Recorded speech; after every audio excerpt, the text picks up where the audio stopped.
The next kind of calls I have here, I have a few different ones, are called diaphragm calls or mouth calls. Essentially what this is here is this red part is just kind of a tough material. This white here in the middle is latex or some sort of latex type material depending on the calls that you get. And you can kind of see it's actually a couple different layers. This one has 3 layers of latex, and you can see some of the cuts that are in it. Different calls have different shapes of cuts in them. You can see that one there.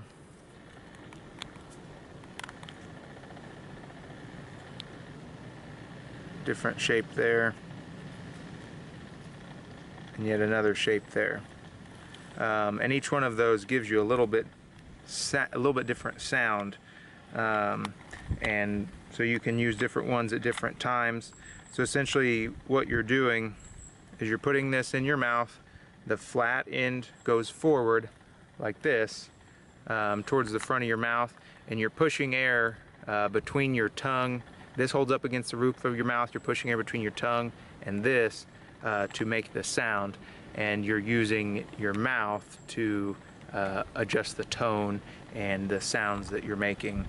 Another important thing I don't think a lot of people take into consideration with these is this piece here is made to be cut down to shape to your mouth.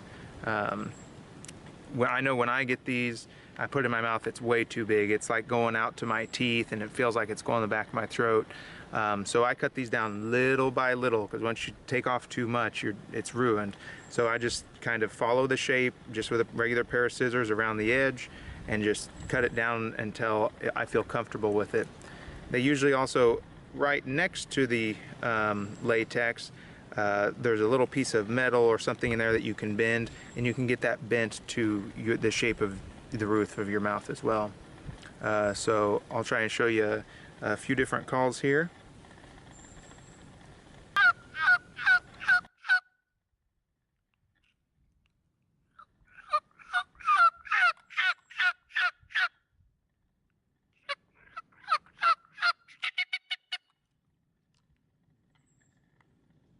So again, you're just using the shape of your mouth and the force of the air to make different calls and different sounds with this.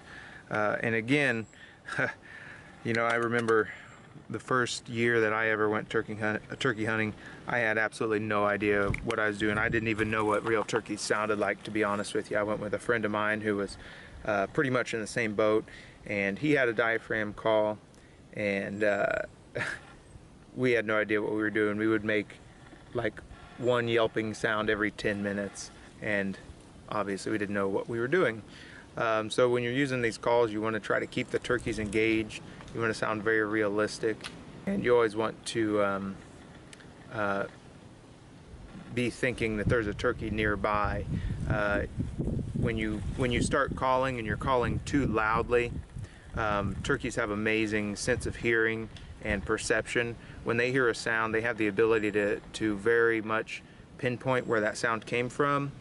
And so if there's a turkey nearby and you're calling very loudly, one, they may look directly at you or in your direction, which isn't a good thing. Compared to if you're calling softer with the call, it kind of keeps them on a little bit more of a curious and looking for something.